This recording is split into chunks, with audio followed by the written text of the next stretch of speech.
elsewhere. Pitches out to Preventure. He's going to go wide to the left. Around the corner. Touchdown, Eisenhower.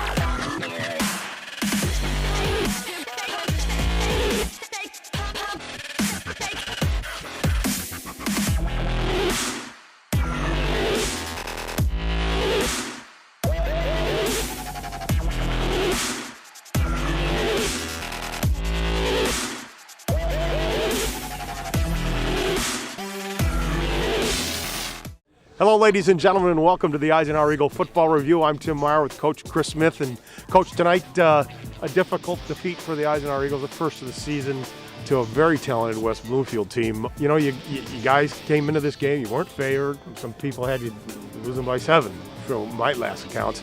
But you guys went out and you struck first and got some points on these guys. Yeah, you got 2 of the top teams in the state playing for a regional final game. Couldn't ask for anything better than that. It was an outstanding competitive game, and that's the reason these kids play football. That's the reason that we coach, is to be able to be involved in games like this. You'd like to win them, but at the same time, you'd rather be in the game than sitting at home. But there's a lot of teams at home this weekend, and we got a chance to actually play in this game and really compete and give ourselves a chance. It was a defensive struggle early, and you guys struck first with a field goal, and then you got a touchdown. And you thought, 10-0 is not too bad. And what were you thinking then? Well, I was thinking this team could score in one play real quick. So this was a game I knew was going to have to be played 4 quarters. When you got a quarterback like they do and the receiving core that they do, they can strike quick, and they did. I knew defending the pass wasn't our strong suit. Playing a team that threw the ball as well as they do, it was going to be a challenge for us. But I really thought our kids really played well all game, created a lot of turnovers, a lot of stops, and so we gave ourselves a chance to win the game.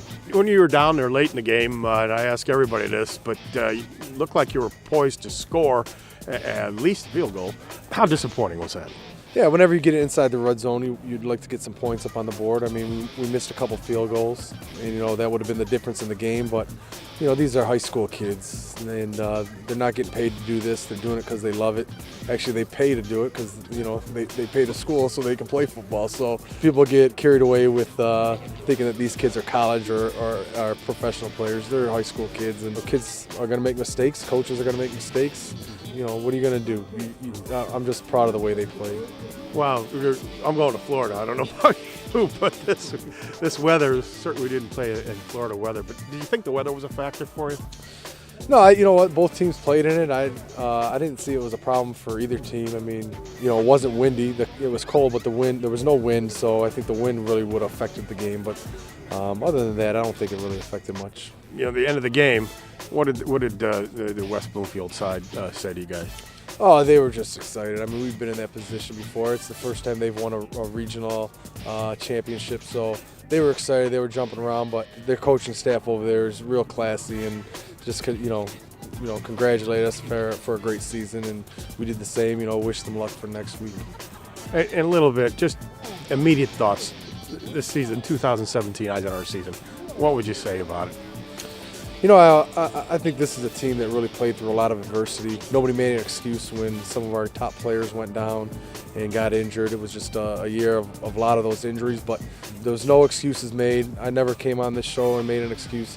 The kids never sat in practice and cried about a player that was hurt. We just filled in, and we kept playing, and we kept winning, and I'm really proud of the way that these kids handle adversity. How about Jack Morris? He stepped in. He's one of those kids that stepped in when Max Whitwer got injured. And, did you expect him to play as well as he did? Yeah, we expect that from Jack. He's a true football player. He's just tough, gritty. That's the type of game that we were expecting from him, and he really delivered. Well, Coach, we're going to go to the banquet, and we're going to talk a little bit more and see some highlights of the season. A great season for the Eisenhower Eagles this year once again, 2 great seasons in a row. I'm sure in the back of your mind you got a little bit of inkling about next year and who's coming back and maybe what's going to happen. What could you tell the fans out there to look forward to in 2018? Half our team's gone, but half of it's back. So I think, we got a chance to be having another exciting year next year, and We'll see. I mean, it's real early, I guess, and we're going to celebrate what we've accomplished this year first. Well, Coach, congratulations on a great season, and let's get out of the cold. All right, thank you. It's a rough game out there in the trenches tonight. I mean, there's some big trees, and Eisenhower has some big trees. And tell you what, Darian Doherty, you were out there smacking it pretty good with those guys. What was it like to play against them? It was good. I mean, they're a big physical team. We're a good physical team, so I mean, it was a good match in the trenches out there. We saw you a couple times. You got out there and looked like you pancaked a few people. Yeah, we all had a few tonight. We all had a few pancakes. If you're disappointed, other than the loss tonight, but what would be the biggest disappointment tonight for you? That if you had to go back and do it over again, if there's something different that maybe you could have done to help win. I mean, I think I gave it everything I got out there. I think everyone else would say about the same thing. I mean, we were really in at this game and did what we could to get the game to get the victory. Late in the game, you were down there in the red zone, first and goal. What was going through your mind? You think you were going to get in there? Yeah, I thought we were going to get in. Thought we were just going to keep running up the middle, 3-yard gains, and push it in the end zone. But ended up not going that way. But had a good ride there. When you were down there, I mean, did you notice that they're kind of getting a little deflated? Yeah, a little bit. They were getting a little deflated. Kept running up the middle on them. So I think we could have stuck to that a little bit more. But nothing we can do now. Tell me a little bit about the season and what it's kind of meant to you playing this year for Eisenhower. I mean, it's been great. It's a big band of brothers here, and everyone's like a brother to me on this team, and it's been great life lessons learned all year. I know you want to say hello to some folks, so I'll let you do that now. Yeah, I'd say hi to my mom, brother, and dad, and Coach Layson for helping me get this far. Thank you.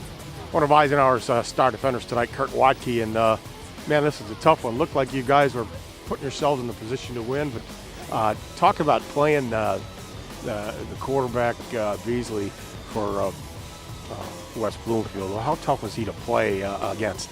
He was really tough because he's dual threat. He could throw and pass. He could sling the ball 6 yards down the field or run it right up the gut. He's a big boy too. It looked like he could throw the ball pretty far because it looked like a couple of your guys were waiting for the ball to come down and float. It just kept going. A little bit about that long touchdown pass that they had. What happened on that play? It was nobody's fault. He was in great position, but he just didn't come up with the ball, and the other guy did. No blame. Just good play by the other team. When you guys went up, late in the game, what was going through your mind? What were you thinking? You think maybe you might have had this one? I always thought we needed to stop on defense. We knew we were getting the ball back, so we always just had to think we were getting a stop, but we came up short, but it's all right. It looked like a couple of their plays that they ran the trips to one side, and then they had like a bubble screen and stuff, almost like they were hitting you before the ball was even thrown. Yeah, they were just getting it to their fast kids out there and running on the outside. Just got to try to blow up that play and not let them get as many yards as possible. Talk a little bit about the season in playing Eisenhower football. You're a senior this year. You're going to graduate. Talk a little bit about being part of this team.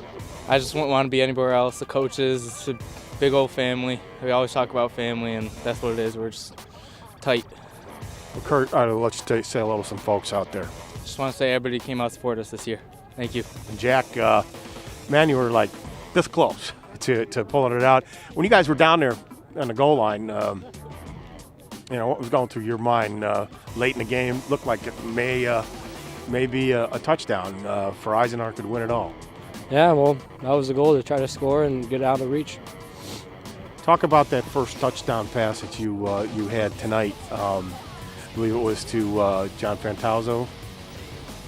I think it sounds right. I don't remember, but I think you're right. And it was just a little slant and go, and he was open. I had to lead him. I don't even know where the ball was. I got hit on that play, but all I know is he broke the tackle and scored. That's what we needed from it.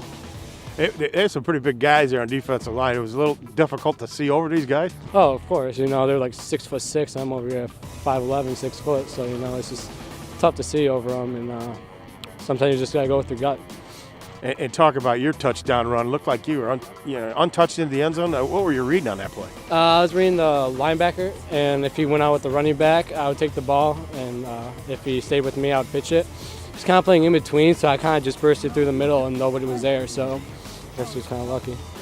I know you had a chance to play your dream position at quarterback, for the remainder of the season here at Eisenhower. Tell us a little bit about what that experience was like. You know, it was great getting back to playing quarterback, but it would have been a little bit sweeter taking the extra step. Talk a little bit about, the last drive there. You guys looked like maybe you had a nice run there. Looked like you could have maybe had one last chance at a deep one. What were you seeing downfield?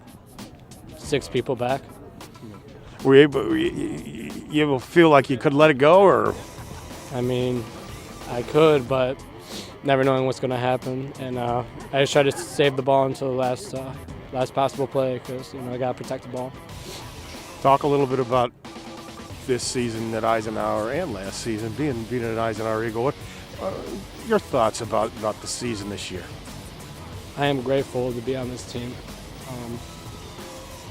About it. There, say hi to some folks out there. Thank you for everyone that's supporting us this year. Stay tuned for game highlights in a minute. There's just one place where students are students first, and athletics are played with purpose and perspective. That place is your local high school. High school sports offer more than the joy of competition. Studies show that student athletes are also likely to enjoy greater levels of achievement in other areas of their lives, including academics. High school sports, a winning part of a complete education. So, I got my start in officiating when a friend told me I should try it. At first, I just did basketball, and I got hooked. Before long, I added baseball, softball, football, and volleyball. I really enjoy giving back to the game, working with kids, and working with my local association to recruit and train new officials. I would like to say to anybody that officiating is a great way to help kids and stay connected to the game. We always need new officials. There's help wanted, just listen. After winning the district championship, the Eisenhower Eagles' next opponent would be the West Bloomfield Lakers. Loaded with Division I college talent, the Lakers lost their first 2 games of the season. They haven't looked back since. Eisenhower would need to fire on all cylinders on this frigid night to win and advance in the state playoffs. Number 11, Jack Morris, started again at quarterback for Eisenhower. He gets 6 yards on this run. On the Lakers' first possession, they were stopped on 3rd down by Drake Minnie. Ike's next drive would fail. However, West Bloomfield would fumble. A ball stripped away by Carlo LaCirco, and it's recovered by Ben Metz, and it's 1st and 10 Eisenhower.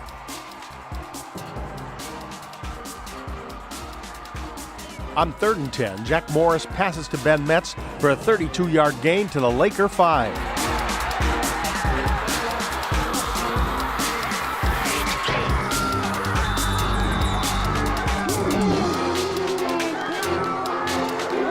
Incredibly, the Eagles couldn't score any points.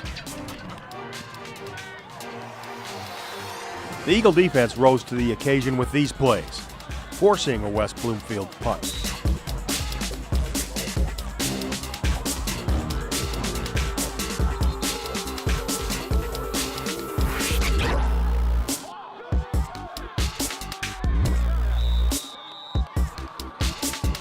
On 4th and 4 from the Laker 21, number 84 Massimo D'Aristotle comes on and boots this 39-yard field goal, making it 3-0 Eisenhower. On the ensuing kickoff, Ike's special teams, led by number 44 Lance Humpert and number 33 Jacob Devereaux, get good coverage here.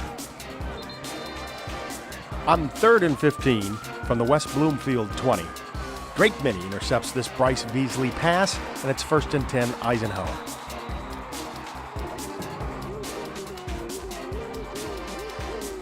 On 2nd and 15 from the Laker 30, Jack Morris finds Caleb Oyster for a 22-yard gain to the West Bloomfield 8.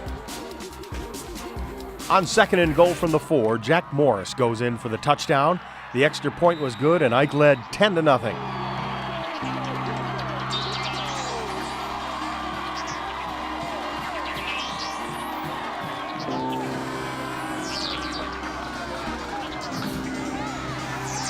West Bloomfield almost breaks the kickoff, but Massimo D'Aristotle is there to save the day.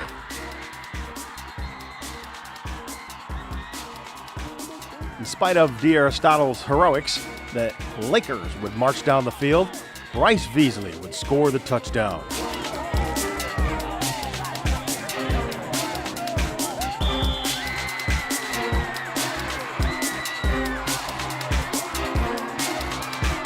The Lakers' extra point was no good, and it was Eisenhower 10, West Bloomfield 6.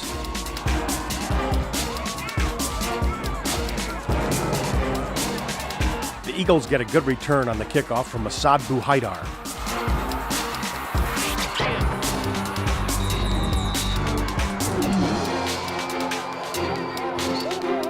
Jack Morris needed 3 yards for an Eagle first down, and he gets them here.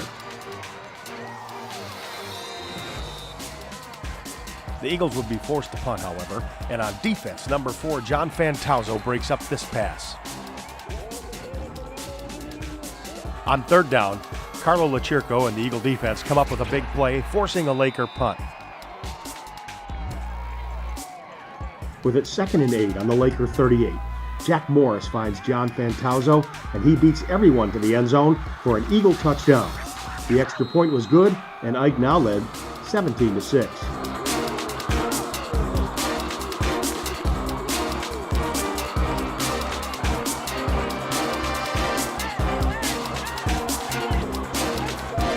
On 3rd and 12 from the 12, this pass is broken up by number 39, Ben Metz, and it's 4th down. West Bloomfield's number 10, Nick O'Shea, comes on and boots this 29-yard field goal, and the score now was Eisenhower 17, West Bloomfield 9. On their first possession of the second half, the Lakers' Bryce Veasley steps back and heaves this ball deep. It's caught by number 7, Trey Mosley. He makes a move and goes into the end zone for a West Bloomfield score.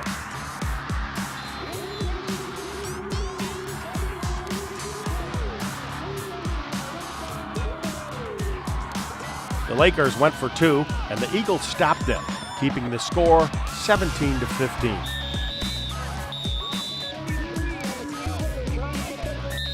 On the Eagles' first drive of the second half, Jack Morris passes to number 84, Massimo D'Aristotle, and he gets 7 yards on that play.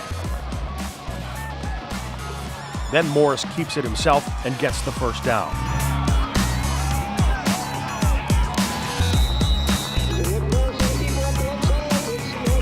Ike eventually punted, and the Eagle defense was called upon here, and a nice job by number 4, John Fantauzo, covering this long pass.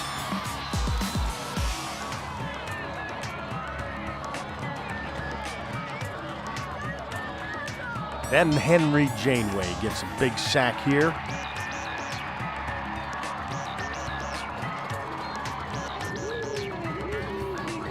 The Lakers, however, would march down the field on this pass to Taj Mustafa, good for 23 yards. On 3rd and 6 from the Eagle 24, the Lakers go with a pass option play, and it works. As Trey Mosley hauls in the touchdown pass, the extra point was good. West Bloomfield now led 22-17.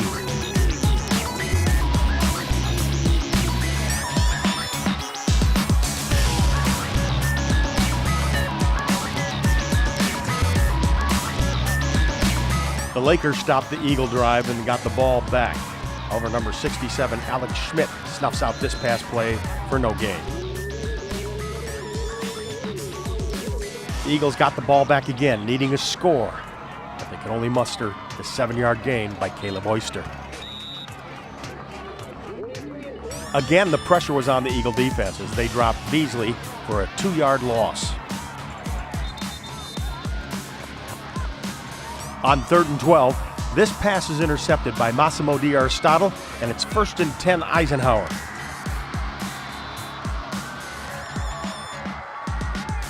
Number 1, Asad Buhaidar, will get a first down on this run.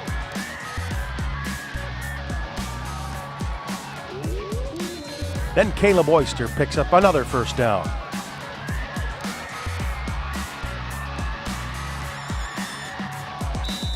Jack Morris sees an opening, bolts for the end zone, and scores the Eagle touchdown.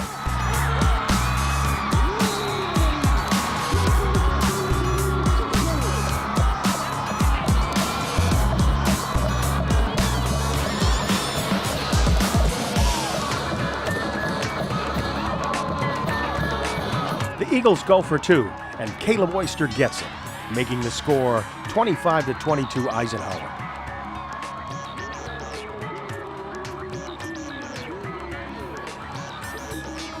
With the aid of an Eagle penalty, the Lakers were looking at a 2nd and 8 from the 49. The Eagles stopped this pass play from gaining big yards. Ike's D forced the Lakers to punt again.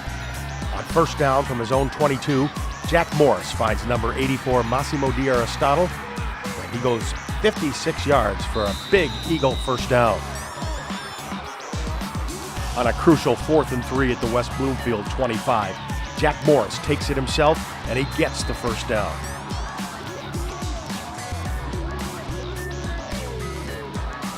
With 3 minutes left to play in the game again, crucial 4th down. Number 32, Caleb Oyster, gets 8 yards, and it's 1st and goal, Eisenhower.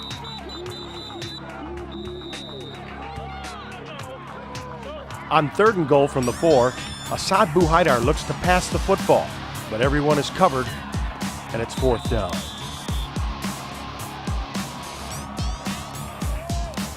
On 4th down, this field goal attempt by Massimo D'Aristotle is missed, and the Lakers take over with 1:56 left to play, down by 3. The Lakers and Bryce Beasley went to work as he hits Taj Mustafa for 20 yards here.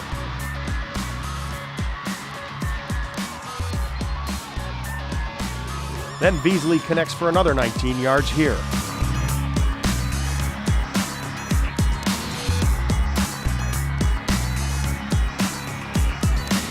On 3rd and goal from the 3, Beasley powers his way into the end zone for the go-ahead touchdown.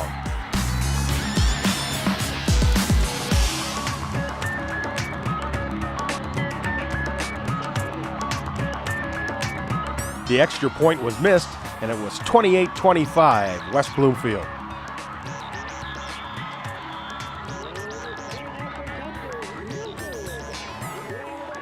Ike had one more chance with less than a minute to play. This pass to number 39, Ben Metz, was not called pass interference, although the Eagles argued vehemently. Still, it was not called pass interference. The Eagles had to go back and regroup. 4th down at the 50. Time for one last play as the Eagles tried desperately to score, but to no avail as they go down to West Bloomfield 28-25. With the loss to West Bloomfield, Eisenhower's 2017 season has ended. Their overall record 11-1. The Eagles of 2017 will go down as one of the great Eisenhower teams of all time.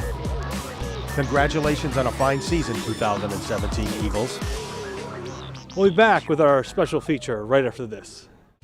The recruiting of high school game officials never stops, especially for women. Only 11% of high school officials are women.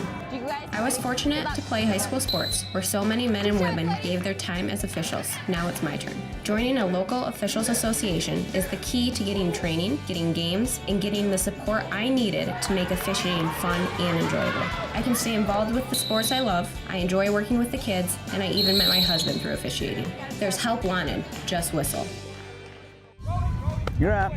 There's an old saying, you can never have too many officials. The age of the average official is 52 and getting older all the time. We're constantly recruiting new people, younger people to join us. After you register with the MHSAA, look on the website to find an officials association near you. They'll put you in a position to succeed as an official. We all learned a lot from high school sports, and officiating is a great way to give back to the game. There's help wanted, just whistle. In 1996, the Eisenhower Eagles played host to the East Detroit Shamrocks, and Scott Debs was the quarterback that year, and he had a big threat in tight end number 88, Nick Kroll, to throw to. He also had all-time Eagle great number 21, Doug Patterson, at wide receiver. All-state kicker Toller Starnes boots this 34-yard field goal against the Shamrocks, and the Eagles are off and running. A key player on defense for Ike was number 95, defensive end Rich Silveri, who blocked this punt here and would set up a TD scoring pass from Debs to Doug Patterson.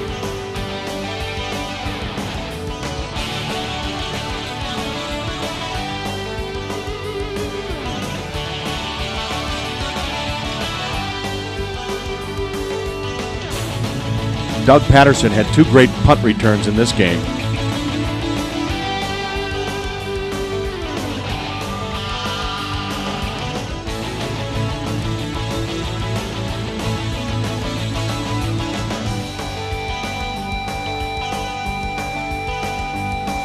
This one goes for a touchdown.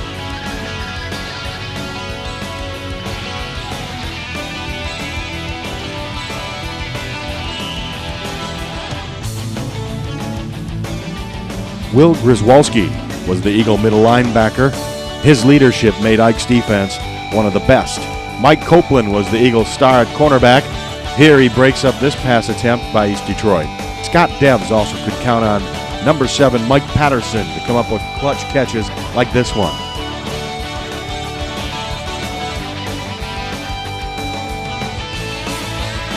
In the backfield, number 11 Jason Karate ran the ball and helped the 96 Eagles to over 1,450 yards rushing that year.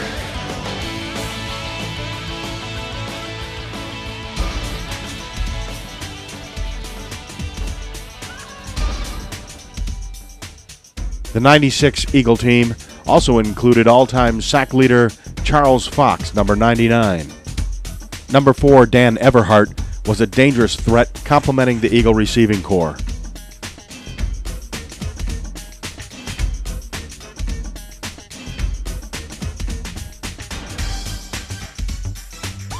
The Eagles poured it on the Shamrocks in 1996.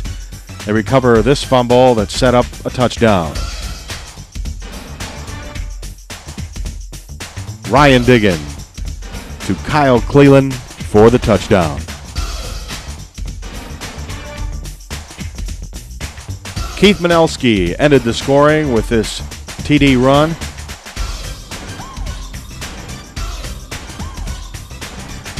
The final score in 1996, Eisenhower 48, East Detroit nothing.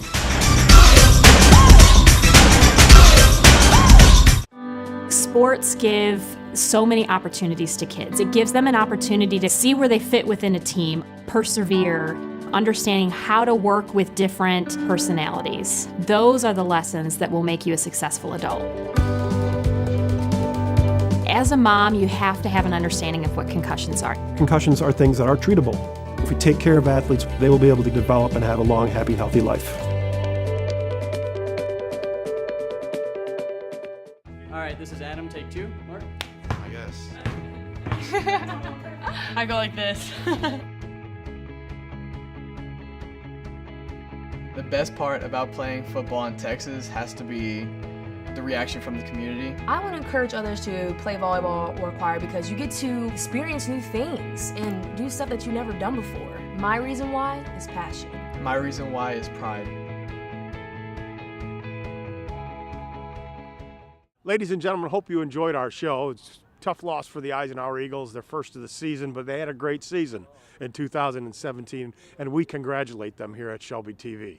For Coach Chris Smith, I'm Tim Meyer saying we'll see you next year on the Eisenhower Eagle Football Review.